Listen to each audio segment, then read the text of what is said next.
El flujo migratorio hacia Estados Unidos ha continuado en los últimos años a pesar del incremento del riesgo y el drama humano que lleva implícito ese tránsito. ¿Qué es lo único que puede cortar ese flujo y qué hacer para que los salvadoreños dejen de mirar hacia Estados Unidos?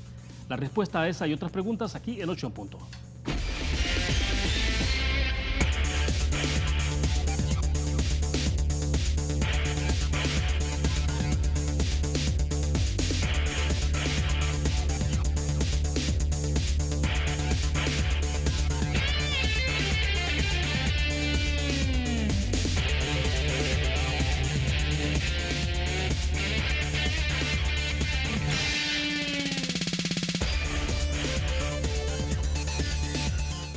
Buenas noches, bienvenidos a 8 en punto. Gracias por acompañarnos en este día. Vamos a conversar con nuestro invitado sobre el drama de la migración hacia Estados Unidos y la situación de los países de Triángulo Norte. Queremos agradecer esta noche que nos acompaña en nuestros estudios Juan José García. Él es ex viceministro de Atención a los Hermanos en el Exterior y también sociólogo. Juan José, buenas noches, bienvenido, un gusto. William, muchas gracias por la invitación. Siempre es un honor compartir este diálogo con tus televidentes. Excelente. Vamos a tener también vía Skype un poquito más adelante a César Ríos. Él es el director del Instituto Salvadoreño del Migrante, INSAMI. Estaremos conversando con él. Se encuentra en este momento en Guatemala participando en la Conferencia Regional Migratoria. Así que vamos a aprovechar ese enlace también para que nos dé su opinión sobre los temas que vamos a desarrollar esta noche. Juan José, el tema migratorio obviamente que ha estado presente en los últimos, no sé, serían 30 o 40 años quizás, no sé, ustedes sabrán mejor. Pero bueno, es un tema que el tema migratorio ha estado presente en este país, ¿no? Y obviamente se profundizó con el pasado conflicto armado y continuó durante la posguerra. Cada vez más situaciones dramáticas. Esta semana hemos presenciado estas imágenes muy duras, muy fuertes. El caso de este salvadoreño que murió junto con su pequeña hija tratando de llegar a Estados Unidos. Es el caso de Óscar Alberto Ramírez, ¿no? Que murió con su niña de 2 años, ahogados ambos, intentando pasar el río Bravo. Y en redes sociales entonces estaba ese símil que se hacía con el caso de la migración allá en Europa en 2015, cuando apareció ahogado Aylan Şenu, un niño kurdo en una playa turca. Ahora entonces algunos decían, bueno, sí, es el tema del drama de la migración, de lo que está pasando, lo que está viviendo el mundo y que lo estamos viviendo los salvadoreños en carne propia. ¿Cómo interpretar, cómo asimilar un drama como este, Juan José? Muy difícil, ¿verdad? Muy difícil porque el tránsito hacia Estados Unidos ha estado plagado siempre de cadáveres, ¿verdad? De muertos, de dolor, de sacrificios, de sufrimiento de muchísima gente, ¿verdad? Es el territorio más peligroso hoy en día para la migración irregular, ¿verdad? Dejó de ser el Mediterráneo, que era precisamente una gran tumba para migrantes sirios, para migrantes de Sub-Sahara, de los países del Sub-Sahara, sí, para convertirse ahora México precisamente en uno de los grandes territorios que está plagado de sufrimiento. Y este es el gran drama de la migración irregular. La migración irregular que ha estado presente desde hace ya 40 años en El Salvador, realmente ha estado plagado, cruzado por una constante violación a los derechos humanos y una constante violencia contra los migrantes, ya sea violencia oficial o violencia de los grupos organizados o del crimen organizado y del narcotráfico. Acordémonos nada más del 2010, ¿verdad? El 2010 sucedió uno de los eventos más dramáticos en la historia de la migración centroamericana. 72 migrantes fueron asesinados por los Zetas. Las imágenes que se reproducían eran dantescas realmente. Tamaulipas, ¿no? Tamaulipas, sí. San Fernando, Tamaulipas. Sí. Y eso le dio la vuelta al mundo y puso precisamente los ojos del mundo, se fijaron en México y en lo que estaba pasando en México. Y puso en evidencia el dramatismo de la migración irregular. Eso no sirvió nada más que para ejemplificar el drama humano, pero no detuvo el flujo migratorio, ¿verdad? No lo detuvo. siguió el flujo migratorio, quizás con mucha mayor intensidad.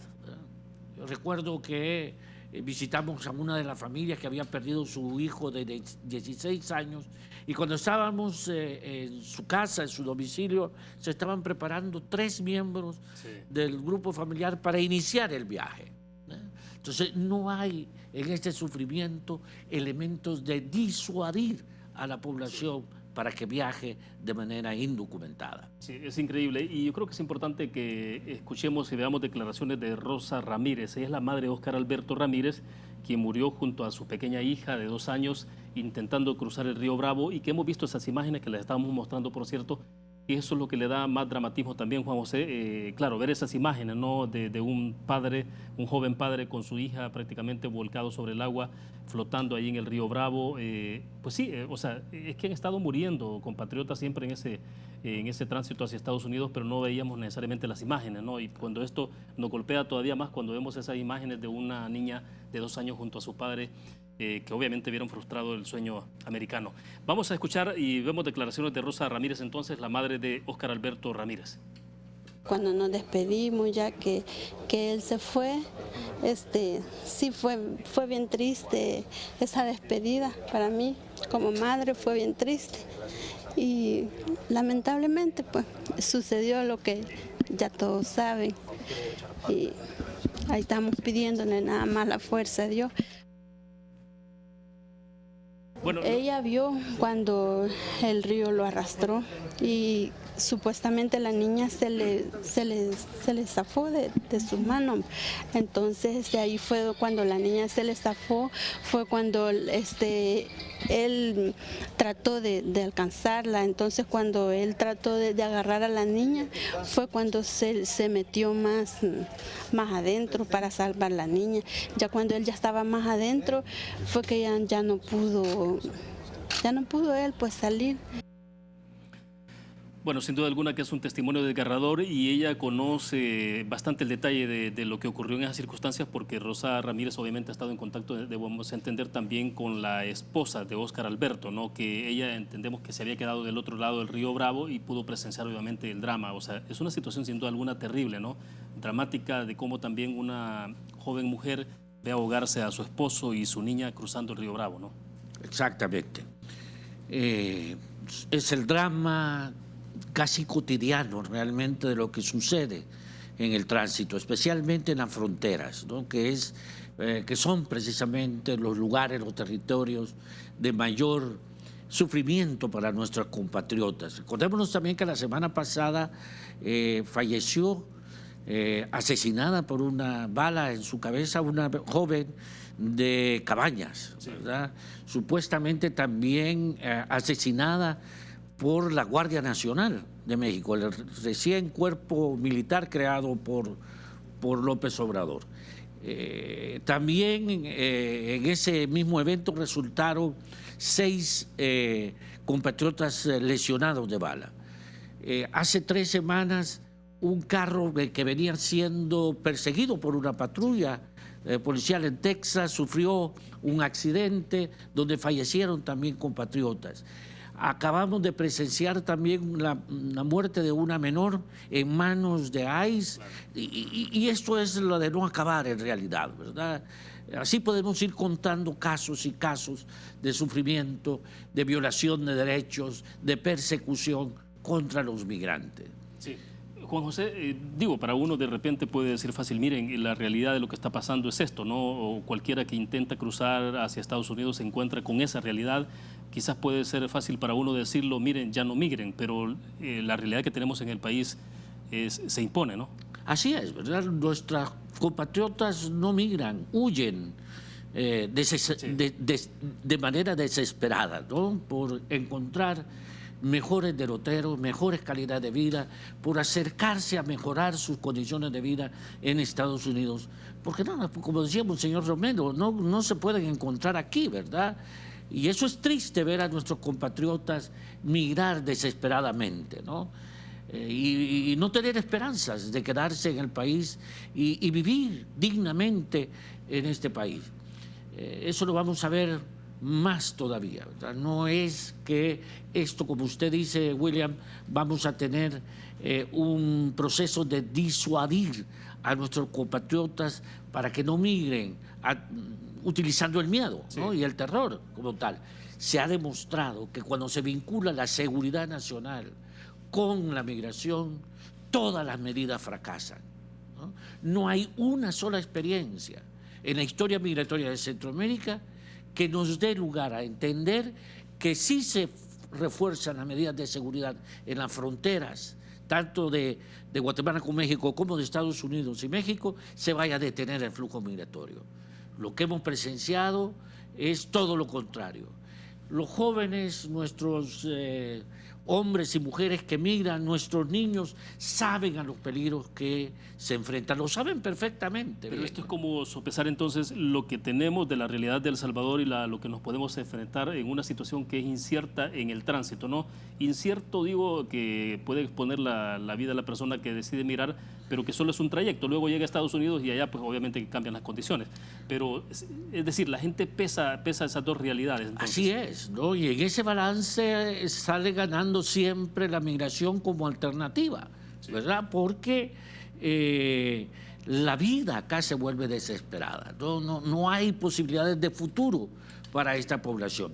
Y en ese balance entre quedarse y migrar pesa mucho precisamente las posibilidades de futuro y la esperanza de encontrar mejores condiciones de vida a través de la migración. Bueno, perfecto. Vamos a hacer en este momento nuestra primera pausa comercial. Regresamos con más.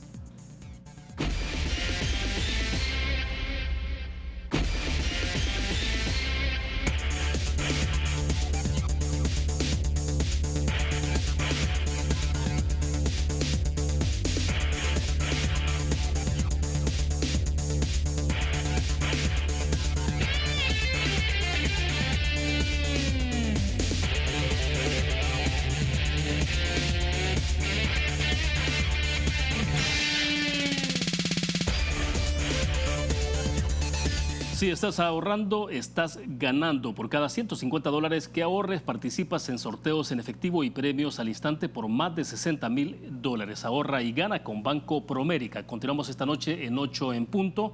Hemos conversado en el primer segmento del programa con Juan José García, ex viceministro de Atención a los Hermanos en el Exterior.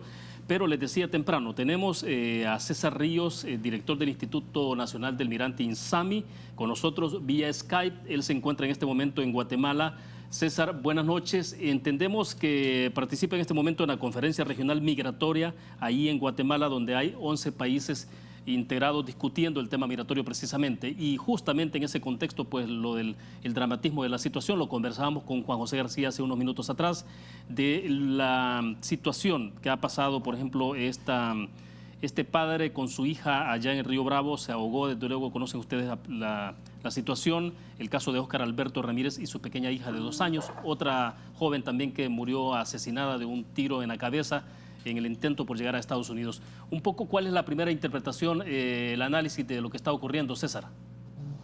Muy bien, buenas noches, William. Saludes, Juan José. Aquí desde este bello país de Guatemala, y en una reunión que Juan José conoce muy bien, que antes participaba muy activamente, que es donde se reúnen los países, los gobiernos y analizan la situación. Y muy oportuna esta reunión porque se da en este momento muy delicado de la nueva migración. Juan José te ha hecho un análisis y un contexto muy interesante. Creo, coincido con él grandemente lo que dice.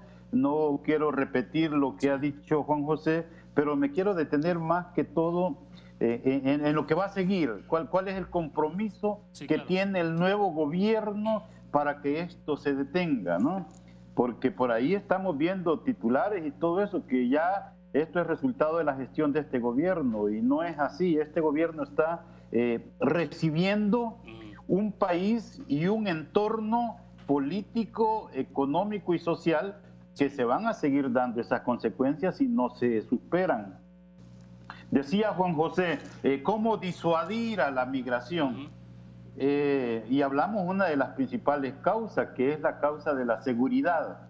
¿ya? Pero no limitemos el análisis a la seguridad de la delincuencia de la calle. Hay que hacer mucho énfasis que nos estamos refiriendo a la seguridad que los jóvenes ven en todo su entorno. Hablamos de seguridad jurídica. Y aquí hay que repetir aquel ejemplo famoso que dicen, me robo una gallina y voy a la cárcel y me robo millones y no. Entonces el joven ve que no tiene seguridad en su país para poder funcionar normalmente. Claro. Seguridad financiera, William. Aquí, si tú le debes a un banco una tarjeta de crédito, te persiguen como si fuera un delincuente. Entonces la población observa que no tiene ese bienestar para poder proyectar su desarrollo. El otro tema es la seguridad laboral,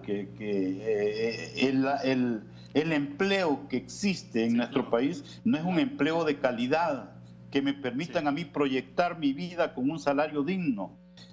Bueno, todo eso forma parte de esa inseguridad que está provocando la migración. Y a eso César, tiene que apuntar el gobierno en todas sus políticas, a superar estas deficiencias de estructura económica del país. Ahora bien, César, una consideración, porque ya estamos viendo las disposiciones que está tomando el presidente de México, Andrés Manuel López Obrador, cerca de 15.000 efectivos hacia la frontera norte con Estados Unidos, 6.000 efectivos militares para la zona sur en la frontera México-Guatemala, es decir, todo indica a que los muros, no necesariamente los muros de concreto, sino los muros físicos que tienen que ver con la Guardia, con la Fuerza Armada, se están redoblando. ¿La población seguirá migrando a pesar de eso? ¿Cómo se ve el escenario en esas condiciones, César? Mira, lo que pasa es que es un tema de que primero la migración no se va a detener por amenazas que nos puedan estar haciendo constantemente, principalmente de Estados Unidos. La migración no se va a detener con un cerco militar.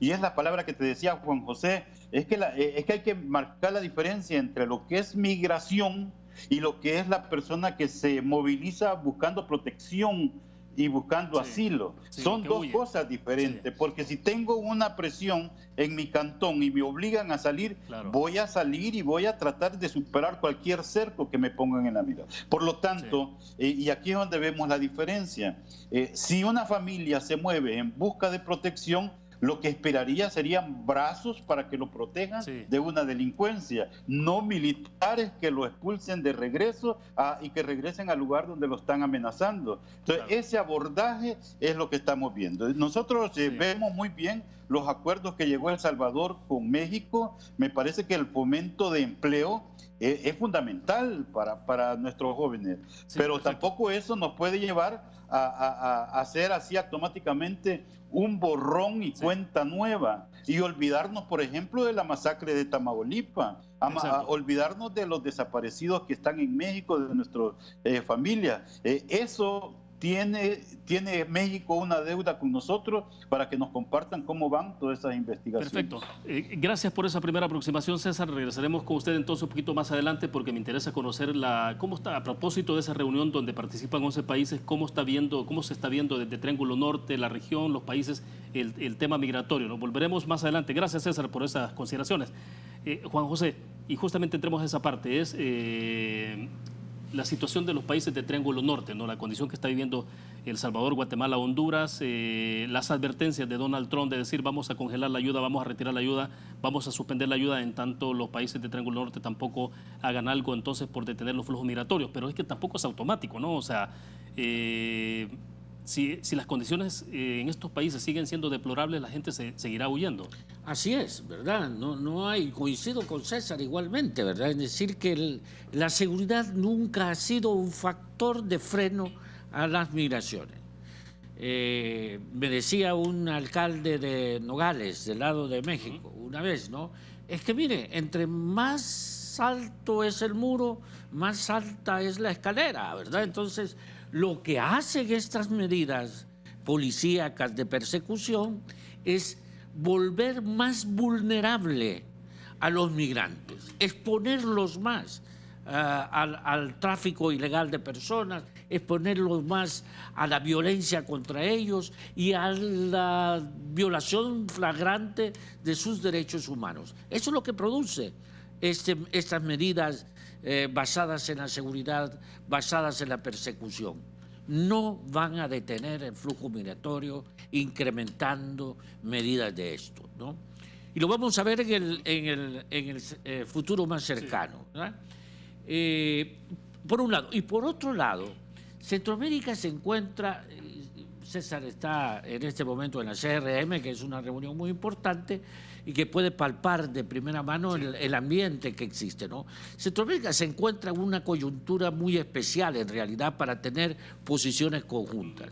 El gobierno de Jimmy Morales sale y todavía no está electo el nuevo gobierno, ¿no? Entonces, medidas de largo plazo van a ser difíciles que se asuman como tal en este ambiente. Honduras está pasando por un periodo de agitación política y civil muy fuerte, una coyuntura que tiene colapsado al gobierno del presidente Hernández, y nosotros que tenemos un gobierno nuevo, un gobierno que todavía no se asienta, que todavía no ha desarrollado sus instrumentos de política cabalmente, y que por lo tanto todavía se encuentra en una etapa de mucha debilidad en ese sentido, ¿no? Entonces, ante esto es difícil tener una posición común, ¿verdad? Entonces, una posición regional ante esto. Lo que sí es cierto es que este problema tiene que ser afrontado regionalmente, ¿verdad?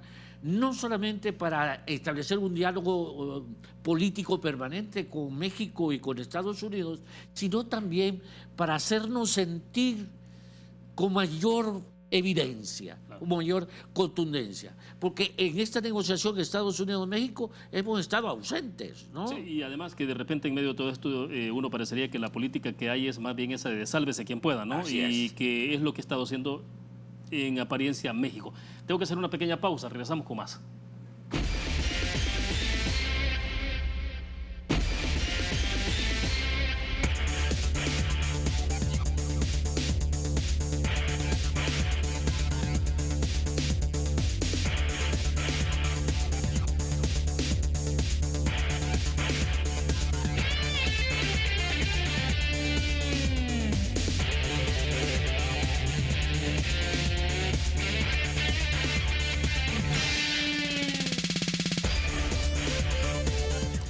Bien, Juan José, cuando ingresábamos en el programa siempre planteé una pregunta, ¿no? Entonces decíamos, el flujo migratorio hacia Estados Unidos ha continuado en los últimos años a pesar del incremento del riesgo. La pregunta es, ¿qué es lo que se puede hacer para cortar, para detener, o disuadir, digamos, para que los salvadoreños dejen de migrar o dejen de mirar hacia Estados Unidos como la única opción que tienen para poder superar sus dificultades de inseguridad, de desempleo y de otras cosas? Pero claro, es uno pensaría, pues necesitaríamos varios programas para poder continuar en esto, ¿no? Porque es un tema bastante denso. Pero ¿cuáles deberían ser, como se llaman, algunas luces alrededor de esto? Yo creo que hay que abordar el tema migratorio desde su complejidad. Aquí no hay soluciones simplistas, como decir vamos a crear empleo y por lo tanto vamos a detener la migración. No es automático. No es automático, ¿verdad? Vean, William, ciertamente del 2014 al 2017 ha habido una reducción de la pobreza en El Salvador. Pasó en el 2014 de ser 31.8 al 2017 29.2, casi 3 puntos, ¿no? Y la migración siguió de manera acelerada, ¿no? No hubo un impacto, a pesar de la reducción de los niveles de pobreza, no hubo una consecuente reducción de la migración irregular. Todo lo contrario, experimentó un alza importante, ¿no? Lo mismo con la seguridad. Podemos bajar los niveles de seguridad y la migración va a seguir. Porque en cada contexto, en cada territorio, los factores de expulsión son diversos y distintos. Por ejemplo, ¿no?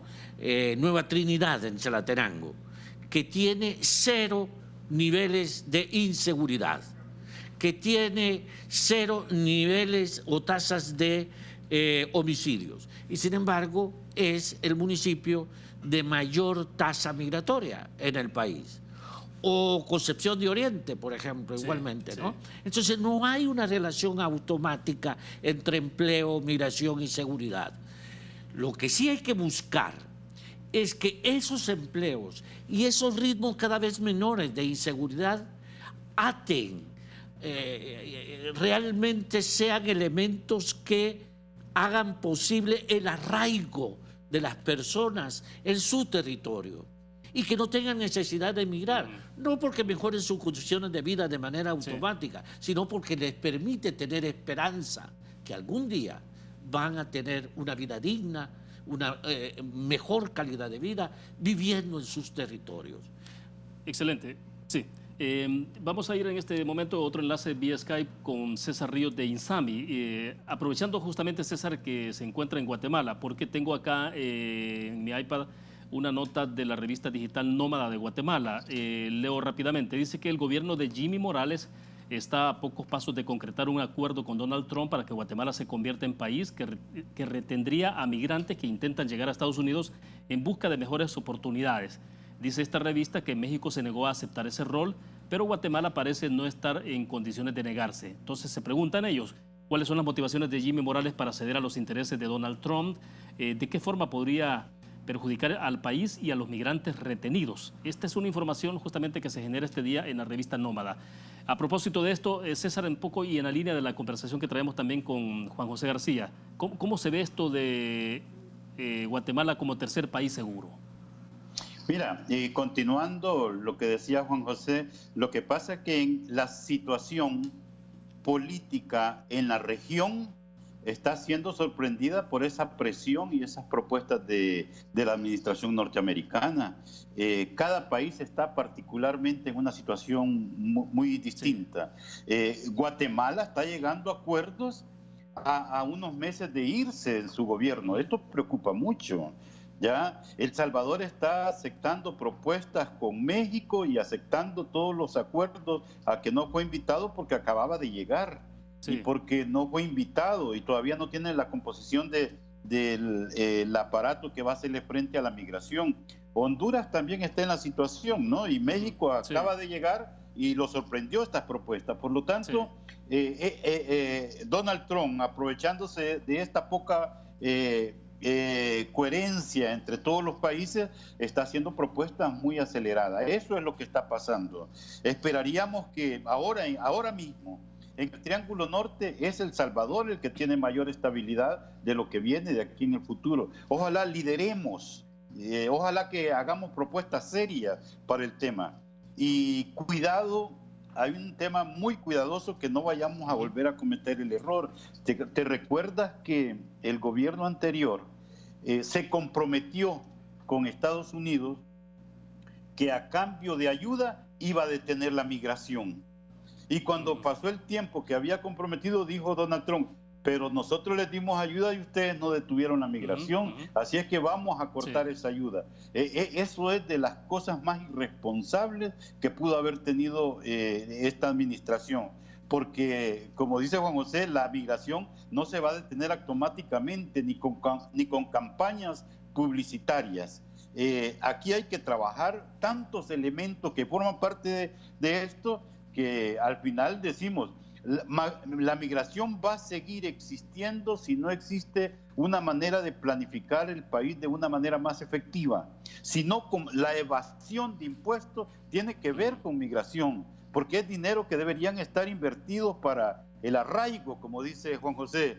La corrupción tiene que ver con migración, porque son dinero que deberían estar colocándose para mover esa maquinaria productiva en el país. Y al final yo creo que combatir eso, la falta de efectividad de políticas públicas de nuestros gobiernos anteriores, es lo que ha llevado a esta situación migratoria. Mientras no se supere eso, vamos a seguir viendo caravanas. Vamos a seguir viendo población movilizándose. Sí, César, una última consideración y rápidamente la respuesta, por favor. A ver, hay esa reunión de 11 países ahí, ¿qué es lo que se puede esperar? Una declaración, pero más allá de una declaración es posible tener, digamos, una resolución o un acuerdo mucho más enérgico que involucre, obviamente, los sectores de la sociedad civil de cada uno de los países, pero también un pronunciamiento a nivel de gobiernos. Sí, esperaríamos que haya, todavía no hay conclusiones al respecto. esperaríamos que las discusiones vayan a la altura de estos retos actuales. Con quien hemos hablado mucho es con EIT, porque Sí. la próxima realidad migratoria es de tratar de que los gobiernos hagan una propuesta de migración ordenada, ya países que demanden mano de obra y todos los mecanismos que envuelve una migración con retorno. Bueno, excelente. César, gracias entonces por esas consideraciones desde Guatemala. Nosotros continuamos acá en los últimos minutos que tenemos de la entrevista, así que muy gentil por tu tiempo. Muchas gracias y un saludo a todos. Bueno, excelente.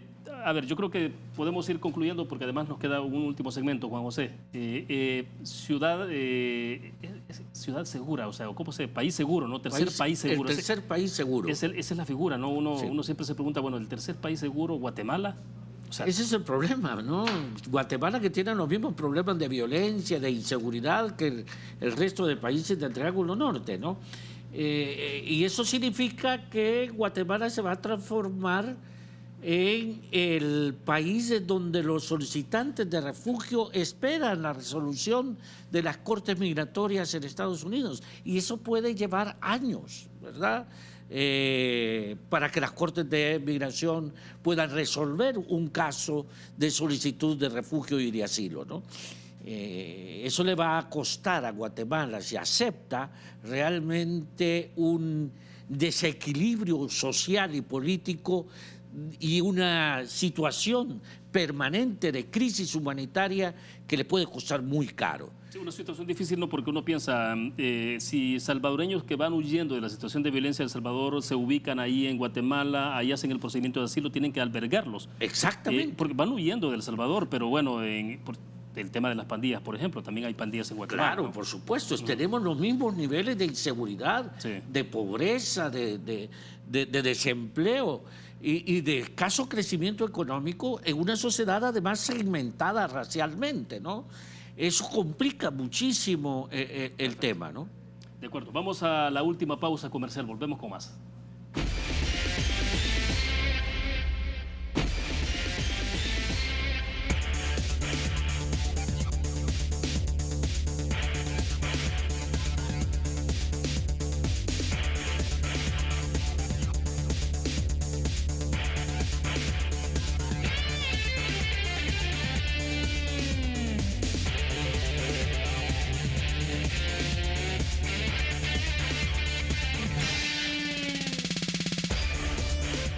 Juan José, hablábamos en algún momento de la entrevista sobre el tema de cómo están los niveles de inestabilidad política de alguna forma que afronta Centroamérica, ¿no? Porque en este caso creo que hay que incluir a Nicaragua, que Nicaragua tiene un fenómeno distinto en este momento, pero de convulsión política, social y, claro, la migración de nicaragüenses es más hacia Costa Rica, ¿no? Exactamente. Un poco creo que puede haber también para Estados Unidos, pero es en menos proporción. Pero el tema es cómo se puede estar viendo, digamos. Tampoco creería uno que a la administración de Donald Trump le interese ver a una región desestabilizada como la que tenemos en este momento. Políticamente y pensando en el futuro, obviamente la estabilidad de la región es un objetivo estratégico para Estados Unidos, ¿no? Estados Unidos no puede permitirse el lujo de tener una región desestabilizada social, políticamente, ¿verdad? Lo que pasa es que el tema migratorio es un tema que ha cobrado casi una importancia obsesiva en Estados Unidos, porque la condena per se.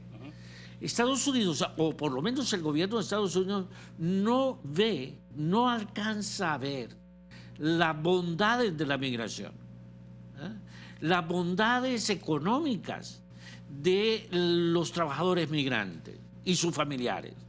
No lo ve. Pero no lo ve por una razón obvia que tiene que ver con el desarrollo más de la política doméstica, política electoral doméstica, o porque existe como un fenómeno real.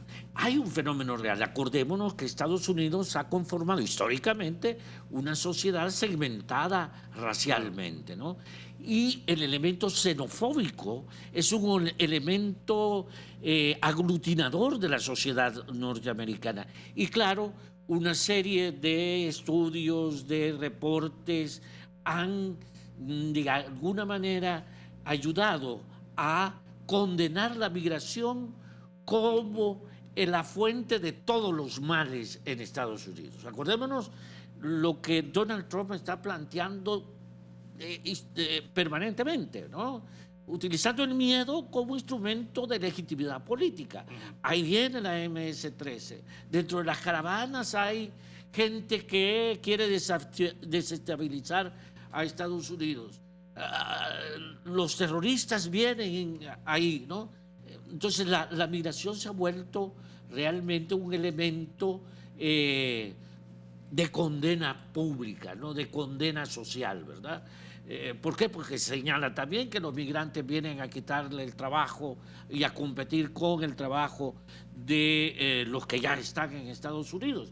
Y eso ha calado aún en la población hispana, en la población latina. El otro día, en una entrevista que una cadena hispana le hacía al presidente Trump, él decía lo siguiente: el 17% de los hispanos me apoyan. ¿Y por qué? Porque no quieren competir con nuevos migrantes su estabilidad laboral. Sabe que si cada vez más llegan más migrantes, el puesto de trabajo es más competitivo, ¿no? La situación. Sí. Y eso ha hecho que buena parte, eso nunca se había visto, ¿verdad? Que buena parte de la población latina esté apoyando posiciones antimigrantes como las del presidente Trump. Ahora, y en el tema de seguridad nacional, que ocurren hechos que de repente, digamos, o sea, situaciones que pueden ser excepcionales, pero también están ocurriendo, Juan José, porque esta semana la información internacional indicaba que 3 presuntos integrantes del Estado Islámico, ISIS, podrían encontrarse en México con la intención de llegar a Estados Unidos. Y de acuerdo al reporte daban los nombres, el origen de estas 3 personas que supuestamente estuvieron en Panamá, Costa Rica y en México. Se supone que a estas alturas ya han sido detenidos, ¿no? Pero se está hablando de personas que efectivamente, o sea, obviamente que pueda ocurrir una situación como esa, ¿no? De que quieran utilizar el terrorismo internacional, los canales que utilizan los mismos inmigrantes para llegar hacia Estados Unidos, de manera clandestina, digo, claro. Pero estos son casos excepcionales, porque uno piensa, no sé, el 99% de quienes van hacia Estados Unidos es porque quieren ir a trabajar, tener una vida distinta. Sí, es totalmente desproporcionado, ¿verdad? Estamos hablando de 3, y a saber si serán miembros del Estado Islámico. Habrá que ver si no son migrantes normales que se han colado ya del Medio Oriente, ¿no? Pero no hay que guardar las proporciones, ¿verdad? Si la inmensa mayoría, el 99.9% son gente trabajadora.